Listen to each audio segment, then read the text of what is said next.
Next, we have the honor of having Michell Naidoo. She is faculty of early childhood education at Contra Costa College in San Pablo, California, which is a California community college. And she's also the director of Contra Costa College Early Learning Center. So please, can we all give Michelle a big hand?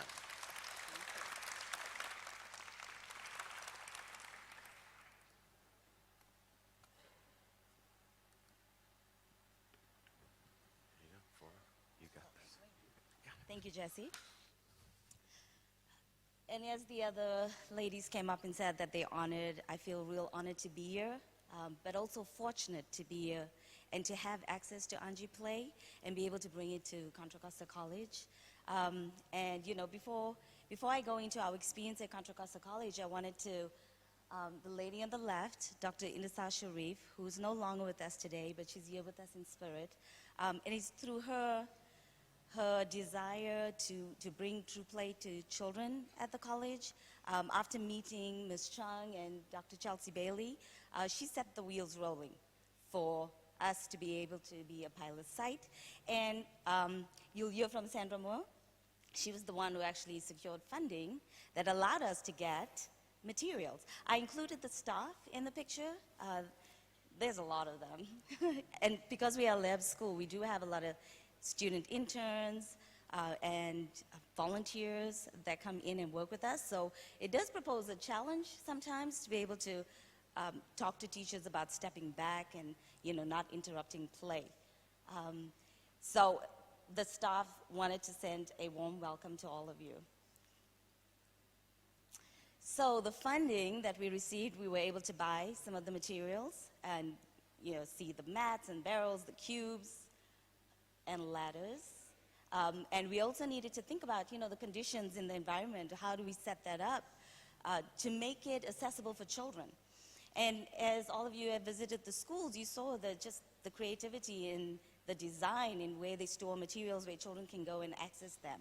And we had to really think about that because we do have some challenges because if there's any changes we need to make to a facility, we need to go through a facilities management, and there's a whole lot of, you know, kind of red tape that we have to go through.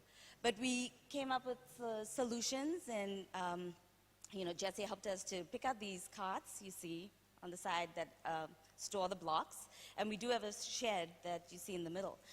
Unfortunately, we're still working on problem solving right now because the children don't have access to go into the shed and get it because you need a ramp, you know, that we are working on getting. So the teachers actually bring out the materials, and the children help to return the materials to the shed, and the teachers lift it up and put it in there. So those are important things to kind of consider when, you know, when you're thinking about materials and space and storage and how to have access to the materials.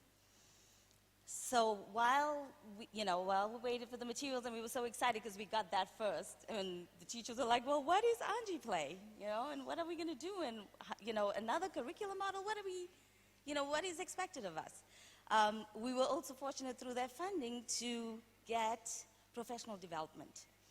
And so we were able to do a whole year long with Dr. Chelsea Bailey and Jesse, who, you know, visited the schools. And we were also lucky that Ms. Chung was able to come twice to our school. And we worked on, you know, talking about how to implement this. And that really gave us an opportunity to think through. Because as you can imagine, the one concern all the teachers had was, oh my goodness, what if children get hurt? Like, they saw the pictures, they saw the videos. How are we going to do that? And we have licensing regulations and parents' concerns. What do we do? You know, so we worked through that, and, you know, we said, well, maybe the children are not going to be doing all of those things right away, right? So that time to really think and process really was a great, it was a great opportunity for the teachers to really talk about their concerns. Because I think it's, you know, making teachers feel comfortable, I think that's an important part too, right? So what we did is we planned, through the professional development, we planned a teacher play day. And, you know, Jesse was able to come and facilitate the play day. And I don't know if you can see some of the pictures, and, you know, the teachers are really laughing and enjoying themselves like most of us did today as we tried out the materials, right? And there's joy and there's happiness. And many of them, you know, they worked on problem solving and trusting one another to be able to climb onto high surfaces, and you see some of the teachers actually jumping from a high surface. And when they edged on another teacher to try it, and she said, no, I know I can't do that, right? So I'll come down a different way. And that was great because, my hope was that through that experience, they'll realize that children are going to be capable of that as well. Part of that play date, the teachers also came in and drew their play stories. And that was a really interesting experience because they were able to really talk about their memories of play and how they remembered being able to climb and, jump from high surfaces and challenge themselves. And it was great for them to remember that experience. Then we also planned an information night for parents where, we gave them information about Anji Play, and parents were able to ask questions about it. And, they talked about, okay, well, how are my children going to learn academics? Are they going to be ready to go into kindergarten? And so all those kind of questions came up, right? And then we planned a parent play day as well. And that was great, because when the parents came to the school and we had everything set up for them, at first they came outside and they were like, what do we do? And, we had to actually, Jesse was there that day, and so we started to kind of model a little. And some of the parents jumped in and they started to create things. And some parents just stepped back and they just watched. And they said, yeah, we didn't know, And when they did their play stories and reflection, they talked about how they had forgotten how to play. And that was such a great experience because it allowed them to see their child in a different light and to really realize the importance of play for them. So then, the exciting part is when we brought out the materials, right? We started out with mats and blocks, and the carts that we had stored the blocks in created a real excitement that first day. Because what the children did, and we had about 13 carts filled with all the blocks, they dumped out all the blocks and got into the carts and used it like bumper cars. And so they were maneuvering around the play yard, and yes, some fingers got kind of squished in between, but, children learn very quickly, when a car comes close, lift your fingers in, right? But it created a sense of anxiety for the teachers, because they were like, oh my goodness, somebody's going to get hurt, right? So all the training that we talked about, once it was introduced, came right to the forefront. But they allowed themselves to not intervene and to watch it, because I think that's what happens when materials are introduced to children all the time.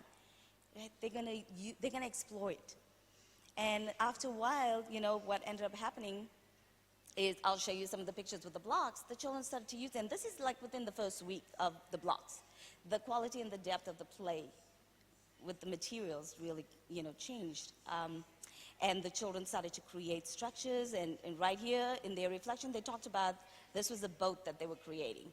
And it required a lot of problem solving and children working together to create this, right? I'm gonna back up here because I wanted to talk a little bit about this slide here with the mat. And the hill, this is actually on a hill, and you can't see this in this picture, but it took a lot of effort for these little boys. They call these blocks. They said, the big blocks. And they wanted to take the big blocks up to the hillside. And what was so interesting is as they carried these blocks and they were maneuvering it out, they were looking at the teachers' faces, like, is this okay? Am I going to go a little bit more? And none of the teachers were saying anything. So they made their way up to the hill and they were exploring. And this little boy in the kind of maroon jacket, you see him with the thumb in his mouth, he's our youngest. He's about 2.5 years old. And one of the teachers in his class said, oh my goodness, this is really scary. He's on the hill, on the mats, and it's really wobbly, it's not stable. He's going to fall down. I need to go and get him, right? But she noticed there was a teacher right there taking the picture, and it was knowing that that teacher was there just to kind of step back and watch what was going to happen. And after this experience, you can see he's looking down on the second picture. He's kind of looking like, okay, how am I going to get down? Because, yeah, he's figuring out that that does not look safe to get down, right? There's a little slope and he's about to fall. But he figured it out, and he got down, he used the fence, and the teacher said, wow, it's so important. Like that whole idea that we talked about in stepping back and brought to light the capabilities of the child. And that was such a beautiful moment for her, right? Okay. The barrels are, just a source of fun for the children. And right now they're at the stage of just really pushing and seeing how many children can get into the barrel and how much they can push the barrel. This little boy was jumping up on it, and the little girl that is holding the barrel is trying to steady it for him. And then finally he was able to kind of balance on there. And you can see how his body is he's using his body in the space, right? So it's a huge source of fun for the children, and they are enjoying themselves and challenging themselves and taking risks, right? And so we get to the ladders. And again, the children started to take the ladders all the way up to the hill. They were excited about climbing up and being able to touch the leaves, and we even had a bird feeder. And then this little picture over here is you see the children using the ladders to climb up.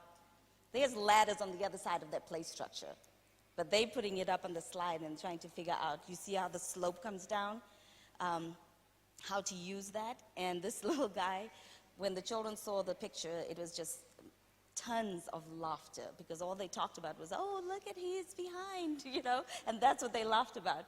But he was really prompting himself up, like he had to take a leap up to get over, right? And so that created a lot of fun for them. And then when we think about in terms of risk, right? And that was always the thing about, oh my goodness, what are the children going to do? They're going to climb over the fence and escape. Oh no. But the children started to, they practicing, and this little girl, she's about 3.5 years old, and she really tried to lift herself. And when the teachers, showed the pictures and were asking about it, I wanted to see what was over. It was different from seeing through the fence, right? You can see through the fence, but it was like, what's over the fence, right? And you can see the ladder's not put in the, the narrow end is actually at the bottom and the broad end is on the top, right? But again, it was just, the idea of just stepping back and watching children and observing them to see what, and understand their play and see where they're coming from, okay? And then we have, the cubes and the planks, and, what was interesting is that the children used this in different ways. They climbed through, it was like a little house that they used, but then they started to incorporate ladders and planks and maneuvering it. And the mat, you can't see it in this picture. And that's one thing, too, as you do this process with Anji Play, is learning how to use the camera and take the pictures and take the videos. Because once things are happening, that first week, it was like, you see something over here, and you take it, and then you want to go over here, and you want to go over there, right? But it's about slowing down and really following. And this picture, if it was taken from a different angle, you would have noticed that the mat was quite a distance from where the cube was. And the little girl who's jumping, she's very confident in her skills, and she's been doing a lot of that. But the one behind in the orange shirt, when we reflected on this picture, she said, I was really nervous for Emma because I wasn't sure if she was going to make it, And then I was nervous because I was scared. I think she used the word scared. I was scared because I was like, oh, am I going to be able to do it? But guess what? She attempted it. And she did it. And the little boy who's climbing up on the blue cube, when he got up and he tried, he landed on the edge, and he shared his experience, and he said, if I had just backed up and run, I would have made it maybe to the middle. So he was thinking and processing that for himself, right? So we also started to do play stories with the children. And this is just an example of the play stories. The mats were a huge source of fun for the children, that they used that to jump, and it was a platform to do performances. So, you can see that the children are really enjoying it, and you can see happy smiles on the faces as they draw, right? So, these are the experiences that we've had as we've implemented the materials. And, I'm really passionate about Anji Play and True Play, and I'm so, honored to be part of this process. And I think we're all here because we want to protect play for children. And I really like the idea of Ms. Chung talking about it's the child's right to play and to return the right of play to children, right? And I think if we've all seen the joyous faces and the happiness of the children in all those schools, and I'm experiencing it with the children and the teachers, because I'm seeing a shift in the teachers' mindsets, because they are making discoveries about the children and what they're doing, and like, wow, I did not know that this child could do that, right? And there's value in that. And to close, before my colleague comes up and shares her perspective on this, I think that Anji Play can be a tremendous opportunity, and that all children really should have access to this. And something that really struck me as I read through one of the things about the Maasai people in Africa, who have a greeting of, not saying hello, how are you, but they say, and how are the children? And I hope that one day we can all say, all the children are well, like in the way they greet. So thank you for allowing me to share.